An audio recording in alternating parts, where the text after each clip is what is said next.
అందరికీ నమస్తే. ఈరోజు అసెంబ్లీలో రేవంత్ రెడ్డి వర్సెస్ సబితా ఇంద్రారెడ్డి. నిజానికి అది ఒక పొలిటికల్ గొడవ కాదు, అంటే అది ఒక సబ్జెక్ట్ మీద జరిగిన గొడవ కాదు, వ్యక్తిగత గొడవ. రేవంత్ రెడ్డి ముందు స్టార్ట్ చేసింది ఈ గొడవను. సబితా ఇంద్రారెడ్డిని నమ్మొద్దు అన్న విషయాన్ని కేటీఆర్కి చెప్పారు. మీ వెనక కూర్చొని ఇద్దరు ఉన్నారు, వాళ్ళని నమ్మొద్దు, వాళ్ళు నన్ను మోసం చేసిపోయినారు అనేది రేవంత్ రెడ్డి చేసిన కామెంట్. ఇక ఆ తర్వాత జరిగిన వీడియోలు అవన్నీ కూడా నేను మీకు చూపిస్తాను. అసలు ఈ గొడవకు కారణం ఏంది? ఈ గొడవకు నేను ఒక ప్రత్యేక సాక్షిని. ఎందుకంటే నేను కాంగ్రెస్ పొలిటికల్ బ్యూటీ రిపోర్టర్గా కాంగ్రెస్ చూసిన, ఆ తర్వాత సబితా ఇంద్రారెడ్డి వాళ్ళు బీఆర్ఎస్కి వస్తున్న టైంలో బీఆర్ఎస్ కూడా చూసిన మొన్నటిదాకా కూడా. కాబట్టి నాకు ఈ రాజకీయ అంశాలకు తెలుసు, వాళ్ళు పర్సనల్గా ఏం మాట్లాడుతున్నారు, వీళ్ళ గొడవకు కారణం ఏంది, నేను మొత్తం మీకు వివరించే ప్రయత్నం చేస్తా. ముందు వీడియో చూపిస్తా, వీడియో చూసిన తర్వాత మీతో మాట్లాడతా. నేను చెప్పినా కదా, సబిత వీళ్ళని నమ్ముకోకు, వీళ్ళు మోసం చేస్తారు, వీళ్ళని కనుక నమ్ముకుంటే జేబీఎస్ బస్టాండ్లో కూర్చోవాలి చేస్తారు బస్టాండ్ కాడని రేవంత్ రెడ్డి చేసిన కామెంట్ తర్వాత సబిత మాట్లాడుతున్న వీడియో చూద్దాం. అది చూసిన తర్వాత మనం మాట్లాడదాం.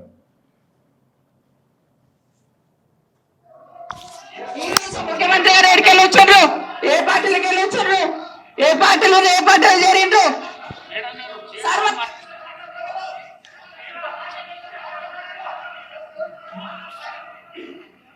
సభ మేడం గారు మీరు చైర్తో మాట్లాడండి, ప్లీజ్ చైర్తో మాట్లాడండి.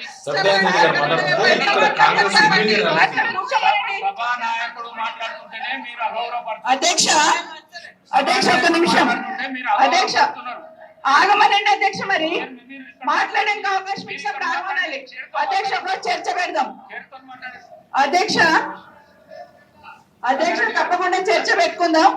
అక్కడున్న లేపట్లకి వచ్చిండు, ఎక్కడ పోయిందో తప్పకుండా చర్చ పెట్టుకుందాం. గౌరవ ముఖ్యమంత్రి గారు ముఖ్యమంత్రి అయిన తర్వాత కేసీఆర్ ఇంటి మీద వాళ్ళ కాకి నాయకుడి వద్ద కాల్ చేస్తానని ఎంతమంది ఉన్నారు అధ్యక్ష? ఇప్పుడు అక్కడ ఎందుకు చేర్చుకున్నారు అధ్యక్ష? గౌరవ ముఖ్యమంత్రి గారు ఎంజాయ్ చేస్తున్నారు. ఇప్పుడు మాట్లాడుతుంటే గుండె మీద చేసుకొని చెప్పాలి అధ్యక్ష. ముఖ్యమంత్రి గారు కూడా ఆ రోజు నేను అక్కగానే ఆస్వాదించిన, ఆ రోజు పార్టీలోకి వస్తున్నప్పుడు ఒక అక్కగా ఆస్వాదించిన, బాబు నువ్వు చాలా పెద్దగా ఎదుగుతావు, ఈ రాష్ట్రానికి ముఖ్యమంత్రి అయితే రాయి పార్టీలకని ఆహ్వానించిన నేను. ఈ రోజు మరి నన్ను ఎందుకు కక్ష తీర్చుకుంటున్నాడో నాకు అర్థమైతలేదు. ప్రతిసారి ప్రతి అసెంబ్లీలో ఒక్క నిమిషం ఆగండి చెప్పనియండి. ఒక ఆడబిడ్డ బాధ అవుతుంటే వినే స్థితిలో లేరా మీరు? ఎందుకు నన్ను టార్గెట్ చేసిండు? ఒక్కని మాట్లాడి చెప్పండి అధ్యక్ష, ముందు కంట్రోల్ పెట్టండి అధ్యక్ష. గమనించా లేదా గుండె మీద చేసుకొని చెప్పమనండి అధ్యక్ష. ఎందుకు టార్గెట్ చేస్తున్నావు? ఏం మోసం చేసాం ఇప్పుడు కాదు అధ్యక్ష, ఎలక్షన్లు వచ్చినప్పుడు కూడా నా కాన్ఫిడెన్స్ అట్లేగా అధ్యక్ష. సభ్యుడు ఒక మాట, రాత్రి ఒక మాట, ఎవరిని అవమానిస్తున్నా. స్పీకర్ సార్, తర్వాత మళ్ళీ తర్వాత రేవంత్ రెడ్డి మాట్లాడు. ప్రజా జీవితంలో ఉన్నప్పుడు వ్యక్తిగతంగా జరిగిన చర్చని ఈరోజు సబితక్క సభలో పెట్టింది కాబట్టి దీని కొనసాగింపుగా జరిగిన కొన్ని చర్చలు కూడా నేను సభలోనే చెప్పాలి. 2000 వారి మాట విశ్వసించి సొంత అక్కగానే భావించి కుటుంబ సంబంధాల నేపథ్యంలో ఇతర రాజకీయ పరిణామాల నేపథ్యంలో నేను కాంగ్రెస్ పార్టీలో ఆనాడు తెలుగుదేశం పార్టీ సార్ సభను ఆర్డర్లో పెట్టండి సార్, వాళ్ళు కూర్చోబెట్టండి సార్. వాళ్ళు మాట్లాడేటప్పుడు వాళ్ళు వేస్తారు, వాళ్ళు మాట్లాడేటప్పుడు వాళ్ళు వేస్తారు, వాళ్ళు మాట్లాడేటప్పుడు వాళ్ళు కూర్చోండి. 2019 పార్లమెంట్ ఎన్నికలు వచ్చినప్పుడు కాంగ్రెస్ పార్టీ నన్ను పార్లమెంట్ పోటీ చేయమని అన్నప్పుడు ఇదే సబితక్క ఇంటికి వెళ్ళి ఇదే సబితక్క నన్ను పిలిచి నువ్వు మల్కాజ్గిరి పార్లమెంట్ లో పోటీ చేయి, ఎన్నికల్లో నీకు అండగా నిలబడతా అని నాకు మాట ఇచ్చి పార్టీ నన్ను ఎంపీ గట్టల్లో పోటీ చేయమని నన్ను ప్రోత్సహించి పార్టీ నన్ను ఎన్నికల్లో అభ్యర్థిగా నిర్ణయించిన తర్వాత కేసీఆర్ మా మాటలకు అధికారం కోసం కాంగ్రెస్ ను వదిలి టిఆర్ఎస్ పార్టీలో చేరి మంత్రి పదవి పొంది తమ్ముని మోసం చేసింది కాబట్టి ఈ రోజు నమ్మొద్దు అని కేసీఆర్ కి చెప్పిన అధ్యక్ష. ఇది ఒక ఎపిసోడ్. ఇంకా ఈయన తర్వాత సీతక్క, తర్వాత బట్టి విక్రమార్క మాట్లాడిండ్రు. తర్వాత బట్టి విక్రమార్క కూడా మాట్లాడిండ్రు, కౌంటర్ చేసిండ్రు, సబితను టార్గెట్ చేసిండ్రు అసెంబ్లీలో మొత్తానికి. ఎందుకు, ఏమిటి, ఎలా, అసలు ఏంది వీళ్ళ పర్సనల్ గొడవ ఏంది, వీళ్ళు ఎందుకు గొడవ పెట్టుకున్నారు అనే దానికి నేనే ప్రత్యక్ష సాక్షి. నేను ఎవరిని అడిగి చెప్పాల్సిన అవసరం లేదు. ఎందుకంటే నేను పొలిటికల్ బీట్ రిపోర్టర్గా అన్ని రాజకీయాలు చూసినోని. అప్పుడు ఏం జరిగింది కాంగ్రెస్లో, రేవంత్ రెడ్డి వచ్చే ముందు ఏం జరిగింది, వచ్చినాక ఏం జరిగింది, అసలు వీళ్ళ మధ్య పర్సనల్ గొడవ ఉందో నేను మీకు చెప్పే ప్రయత్నం చేస్తున్నా. అందుకే గొడవ కారణం అని పెట్టిన. ఏమైందంటే ఓటుకు నోటు కేసు, జైలు ఇవన్నీ అయిపోయినాయి. ఇదంతా పెద్ద రచ్చరచ్చ అయిపోయింది. ఇక టీడీపీ కూడా ఆల్మోస్ట్ టీడీపీలో ఉన్న వాళ్ళందరూ కూడా బీఆర్ఎస్లో చేరిపోయినారు. అప్పటికే 2014 ఎలక్షన్స్లో గెలిచిన వాళ్ళు. అదంతా అయిపోయింది. అయిపోయిన తర్వాత రేవంత్ రెడ్డి లేని ఆలోచన కల్పించింది ఎవరు తెలుసా? రేవంత్ రెడ్డి కాంగ్రెస్లోకి రావాలి అనే ఆలోచన కల్పించింది వీళ్ళే, సబితా ఇంద్రెడ్డి వాళ్ళు. కార్తీక్ రెడ్డి, సబితా ఇంద్రెడ్డి గారి కొడుకు కార్తీక్ రెడ్డి. ఏంటంటే కార్తీక్ రెడ్డి, రేవంత్ రెడ్డి వీళ్ళంతా బాగా క్లోజ్గా ఉండేవాళ్ళు, చాలా క్లోజ్గా ఉండేవాళ్ళు. పార్టీలు వేరైనా ఆయన టీడీపీలో ఉన్నా, వీళ్ళు కాంగ్రెస్లో ఉన్నా. ఎందుకంటే అంతకుముందు కూడా వీళ్ళ ఫాదర్ టీడీపీ ఉండే కదా, బహుశా ఆ రిలేషన్ ఏమో తెలియదు, కానీ కొంత క్లోజ్గా ఉండేవాళ్ళు వాళ్ళిద్దరు. ప్లస్ సబితా మేడం కూడా క్లోజ్గానే ఉండేవాళ్ళు. అందుకే అక్క తమ్ముడు అని పిలుచుకునే వాళ్ళిద్దరి మధ్య గొడవ ఎందుకు జరిగిందని చెప్పే ప్రయత్నం చేస్తున్నాను నేను. అయితే 2015 కదా ఓటు నోటు కేసు జరిగింది. 2015 ఓటు నోటు కేసు జరిగింది. ఓటు నోటు కేసు జరిగిన తర్వాత ఆల్మోస్ట్ 1 సంవత్సరం తర్వాత వీళ్ళే, సబితా ఇంద్రెడ్డి వాళ్ళే, రేవంత్ రెడ్డిని కాంగ్రెస్లోకి రా, టీడీపీ ఏం లేదు ఇంకా, ఇక టీడీపీ కాదు, తెలంగాణ వ్యతిరేకించిన పార్టీ కాబట్టి జనం దాన్ని చెయ్యరు, మీ ఎమ్మెల్యేలంతా వెళ్ళిపోయారు కాబట్టి మీరు కాంగ్రెస్కి రండి అని చాలా పర్సనల్ క్లోజ్ కాబట్టి మాట్లాడుకున్న తర్వాత కాంగ్రెస్ ఇచ్చిన రియాక్షన్ ఏం తెలుసా? ఇదంతా చర్చలు జరిపింది సబితా ఇంద్రెడ్డి గారు, చర్చలు జరిపిండ్రు. తర్వాత చాలాసార్లు కార్తీక్ రెడ్డి ప్రెషర్ పెట్టిండు, రా రా రా రా అని. జరిపిన తర్వాత అప్పుడు జరిగిన ఇన్సిడెంట్ ఏంటంటే, ఉత్తమ్ కుమార్ రెడ్డి గారు పిసిసి ప్రెసిడెంట్, రేవంత్ రెడ్డిని కాంగ్రెస్లోకి రానియకూడదని ఉత్తమ్ కుమార్ రెడ్డి గారు, జానారెడ్డి, కోమటిరెడ్డి వెంకటరెడ్డి వీళ్ళంతా తీవ్ర ఆబ్జెక్షన్ చేస్తున్నారు. మొన్ననే ఓటు నోటు కేసు దొరికిండు, ఇదంతా సెటిల్మెంట్ వ్యవహారం, వీళ్ళని తీసుకోవద్దు, రావద్దు, కాంగ్రెస్ నాశనం అయిపోతుంది. కాంగ్రెస్ ఇంతకుముందు ఇన్ని సార్లు అధికారం వచ్చింది, ఈయన వస్తేనే వచ్చిందా? ఆయన ఒకవేళ రేవంత్ రెడ్డికి అంత సత్తా ఉంటే టీడీపీని అధికారులు తీసుకొచ్చుకోమను, ఆయన వచ్చి చేసేది ఏం లేదని తీవ్ర ఆబ్జెక్షన్ చేసినారు. ఈవెన్ ఢిల్లీకి పోయి కంప్లైంట్ చేసినారు, రేవంత్ రెడ్డిని ఎట్టి పరిస్థితుల్లో తీసుకోకూడదు అని. వీళ్ళు సబితా ఇంద్రెడ్డి వాళ్ళు ఏం చేసినారంటే, కొప్పులరాజును కలిసి మెల్లగా ఢిల్లీలో కూడా వీళ్ళు పరిచయాలు.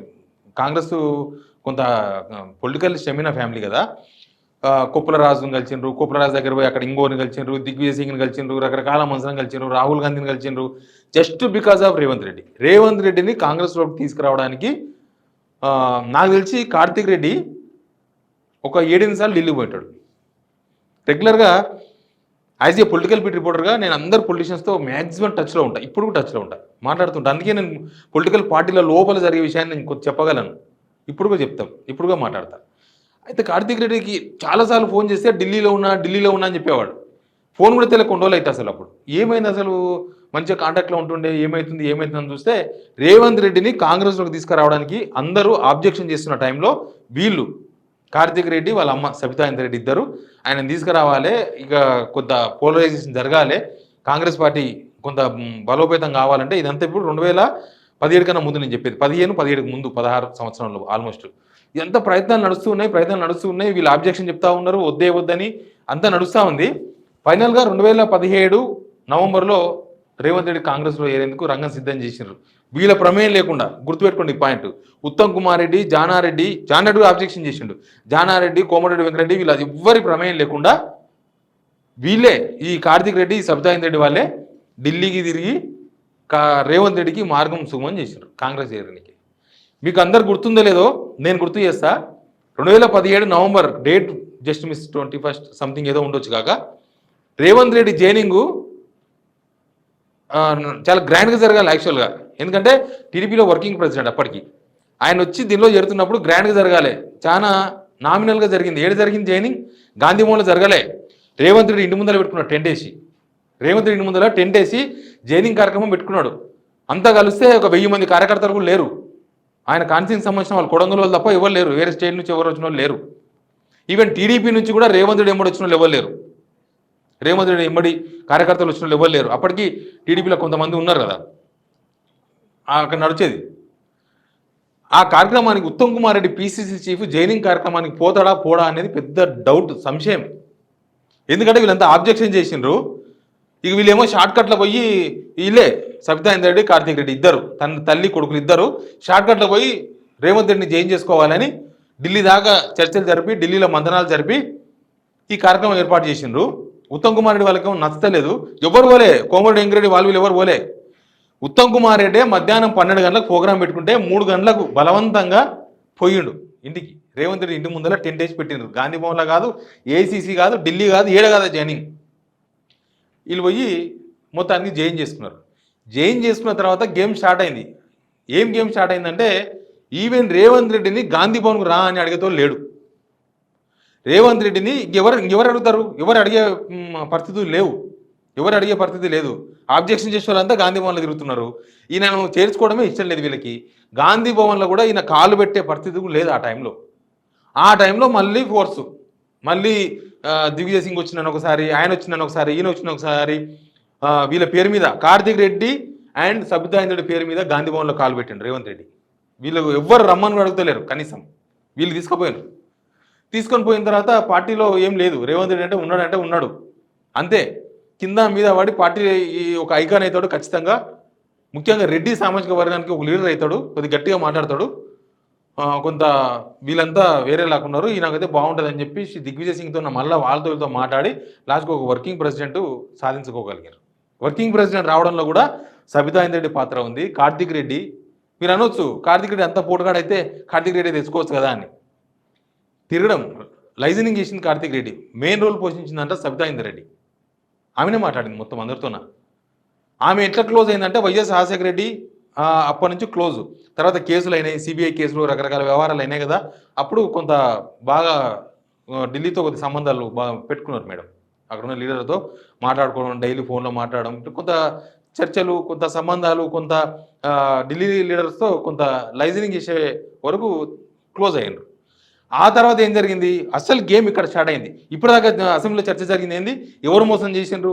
మీరు నన్ను మోసం చేసినరా? నువ్వు నన్ను మోసం చేసినావా? రేవంత్ రెడ్డి అన్నాడు కదా సబితా నువ్వు మోసం చేసినావు అంటే లేదు నీ గుండె మీద చేసుకొని చెప్పు ఎవరు మోసం చేసినా చూసినావా? అది నేను చెప్పబోయే పాయింట్. ఇప్పుడు ఏమైందంటే 2015 అయిపోయింది, 2017 నవంబర్ జాయినింగ్ అయిపోయింది. అయిన తర్వాత 2018 election, 2018 election Sabitha Indra Reddy గెలిచిండ్రు Maheshwaram constituency నుంచి. ఆయన కొడంగల్లో ఓడిపోయిన తర్వాత అప్పటికే ఆ మధ్యలో గ్యాప్లోనే వర్కింగ్ ప్రెసిడెంట్ ఒకటి తెచ్చుకున్నారు. వర్కింగ్ ప్రెసిడెంట్ తెచ్చుకున్న తర్వాత కొంత సెట్ అవుతుండు రేవంత్ రెడ్డి, కొంత మెల్లగా సెట్ అవుతున్నాడు. మెల్లగా రేవంత్ రెడ్డి ఎట్లుంటుంది తెలుసా? ఇసుర్రా అంటే ఇల్లంతా నాదే అంటే అట్లుంటుంది బ్యాచ్, రేవంత్ రెడ్డి బ్యాచ్. అట్లా రేవంత్ రెడ్డి చాలా కష్టపడ్డాడు కాంగ్రెస్లో. సొంత టీమును పెట్టుకొని సీఎం అని చెప్పి సీనియర్లు అందరిని ఇరిటేట్ చేసిండు కావాలని. వాళ్ళు ఎవరు దగ్గర రానిస్తలేరు.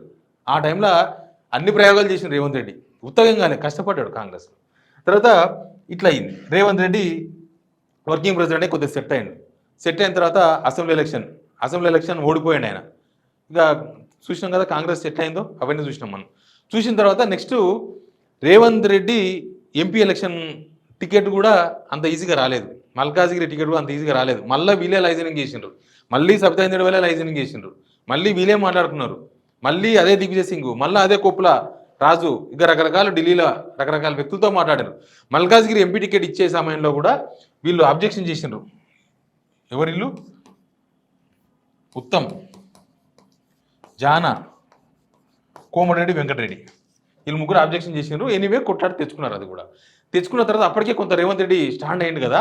స్టాండ్ అయిన తర్వాత యాక్చువల్గా 2018 సబితా ఇంద్రెడ్డి గెలవలేదు. సబితా ఇంద్రెడ్డి గెలిచిందా? 2018 ఎమ్మెల్యే అయింది. 2014లోనేమో సబితా టికెట్ ఇవ్వాలి, కార్తీక్ ఎంపీ టికెట్ ఇచ్చేవేళ. కానీ 2018లో ఏం చేసినారంటే వీళ్ళకు కొరకరాని కొయ్య సబితా ఇంద్రారెడ్డి వాళ్ళు ఏదైతే వద్దనుకుంటున్నారో కాదనుకుంటున్నారో కాంగ్రెస్లో అదే జరిగింది. ఏం చేశారంటే వీళ్ళు ముగ్గురు కలిసి రేవంత్ రెడ్డిని ఈ సబితా ఇంద్రెడ్డి పట్టుకొచ్చింది, కాంగ్రెస్లోకి అనవసరంగా పట్టుకొచ్చింది. ఇదంతా పెద్ద లడాయి అవుతుంది. ఈయనేమో ఢిల్లీ లెవెల్లో చర్చలు జరుపుతున్నాడు, ఎక్కడెక్కడో రికమెండేషన్ పెడుతున్నాడు. కాంగ్రెస్తో పొత్తు కూడా కదా, టీడీపీతో పొత్తు కూడా అయింది కదా. ఇవన్నీ జరుగుతున్న టైంలో వీళ్ళు ముగ్గురు కలిసి సబితా ఇంద్రెడ్డిని టార్గెట్ చేసిండ్రు. అంతా ఈమెనే చేసింది, ఈమెనే కంపులు అయిపోయింది, కాంగ్రెస్ను పాడి చేసింది రకరకాలు. వీళ్ళు ముగ్గురు కలిసి ఏం చేశారంటే కొండా విశ్వేశ్వరరెడ్డిని పార్టీలో పట్టుకొచ్చారు. కొండా విశ్వేశ్వరరెడ్డి ఎలక్షన్స్ ముందు, లోక్సభ ఎలక్షన్స్ ముందు 2019 లోక్సభ ఎలక్షన్స్ ముందు పట్టుకొచ్చారు.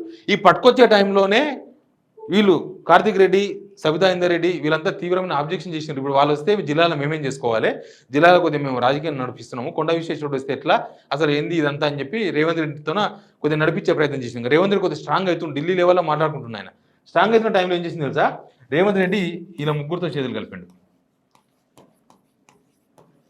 ఆ సబ్జెక్ట్ వరకు వీళ్ళ ముగ్గురుతో చేతులు కలిపాడు. కొండా విశ్వేశ్వరరెడ్డి కాంగ్రెస్లోకి రావడం వెనుక రేవంత్ రెడ్డి కూడా ఉన్నాడు. వీళ్ళ ముగ్గురుతో పాటు రేవంత్ రెడ్డి, వీళ్ళ ముగ్గురు ఏం చేసినట్టే తెలంగాణ కమిటీకి నడిపించి రేవంత్ రెడ్డి ముందర దోసి రేవంత్ రెడ్డి వాళ్ళందరితో జైన్ చేయించుకొని అదంతా నడవాల్సిందంతా కూడా నడిచిపోయింది. నడిచిపోయిన తర్వాత కొండా విశ్వేశ్వరుడు వచ్చిన తర్వాత పార్టీలకు వీళ్ళను ఇరిటేట్ చేసిండ్రు. సబితా ఇంద్రెడ్డి వాళ్ళని ఇరిటేట్ చేసిండ్రు, ఫుల్ ఇరిటేట్ చేసిండ్రు. వీళ్ళు రేవంత్ రెడ్డి అందరు కలిసి ఇరిటేట్ చేసిండ్రు. ఎట్లయిపోయిందంటే కాంగ్రెస్ ఎటువంటిది తెలుసా, ఇట్లా పైకి లేవంగానే తొక్కుతారు, ఇట్లా పైకి లేవంగానే తొక్కుతారు. రేవంత్ రెడ్డిని కూడా తొక్కిర్రు, అవన్నీ నడిచినాయి. ఇక వీళ్ళని ఏం చేసినారంటే వీళ్ళు రేవంత్ రెడ్డిని తీసుకొస్తే రేవంత్ రెడ్డి వీళ్ళతోనే కలిసి రేవంత్ రెడ్డి అన్ని ఎవరితోనో వాళ్ళే డ్రామాలు, చికెన్ దుకున్న కాడ చికెన్ తింటాడు, మటన్ దుకున్న కాడ మటన్ తింటాడు, అట్లుంటుంది ఆయనది. ఆయన ఏం చేసినట్టే ఈడ తినాల్సింది ఈడ తిన్నాడు. తర్వాత వీళ్ళ ముగ్గురుతోనో కలిసి సబితా ఇంద్రెడ్డి వాళ్ళను కొండ విశ్వేశ్వరరెడ్డిని తీసుకొచ్చుకొని మొత్తం వీళ్ళని పొలిటికల్గా ఇబ్బంది పెట్టాలని చూసినారు. పొలిటికల్ ఇబ్బంది పెట్టాలన్న టైంలోనే లోక్సభ ఎలక్షన్స్ కూడా చేవెళ్ళ ఎంపీ అడిగినారు, కార్తిక్ రెడ్డికి అడిగినారు. వీళ్ళు కార్తిక్ రెడ్డి అడిగితే మీకు ఆల్రెడీ ఎమ్మెల్యే ఇచ్చాం కదా, ఇంటికి ఒకటే కదా అని చెప్పి ఇవ్వలేదు. అప్పుడు మాత్రం మిగతా వాళ్ళందరూ ఇంటికి 2, 3 తీసుకున్నారు. అప్పుడు కూడా సేమ్ మళ్ళీ జరగాల్సినవి జరిగినాయి. సేమ్ ఇప్పటిలాగానే కాంగ్రెస్లో కుటుంబ వ్యవహారాలు ఎప్పుడు నడుస్తూ ఉంటాయి, ఒకటే కుటుంబంలో 2, 3 పోటీ చేస్తారు. జరిగిన తర్వాత ఆ పేరు మీద ఆయన కట్ చేసి కొండ విశ్వేశ్వరరెడ్డికి ఇచ్చారు. కొండ విశ్వేశ్వరరెడ్డి కూడా ఓడిపోయాడు, అదే వేరే విషయం.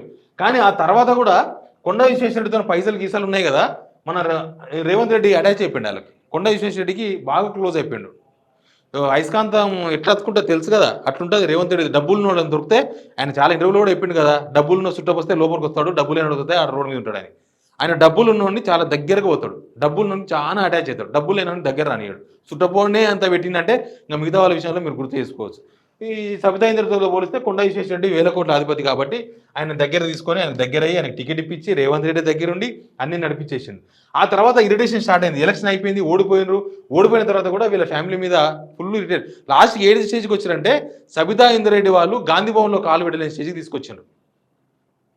గాంధీ భవన్లో కాలు పెట్టని దాదాపు 1 ఇయర్ ఇరిటేట్ అయినారు వాళ్ళు. 1 ఇయర్ కార్తిక్ రెడ్డి గాంధీ భవన్ కంటే రాకుంటుండే. ఏంటంటే మొత్తం వీళ్ళంతా ఒకటి అయిపోయినారు. బయటికి ఏమో ఒకలాగా కనిపిస్తుంది వీళ్ళ రేవంత్ రెడ్డి వీళ్ళ ముగ్గురు.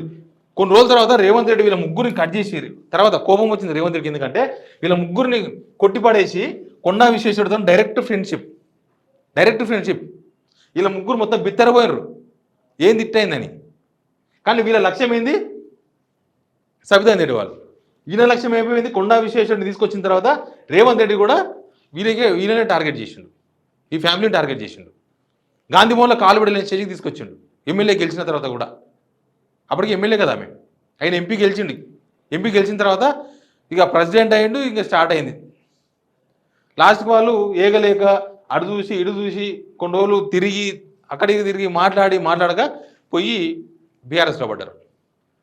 ఇది అక్కడ దాకున్నది. ఇంకా వీడియో లాంగ్ అవుతుంది. తర్వాత ఏం జరిగింది, ఇంకా అదే గొడవ. కొండా విశ్వేశ్వరరెడ్డిని తీసుకొచ్చే క్రమంలో జరిగిన గొడవ ఇదంతా.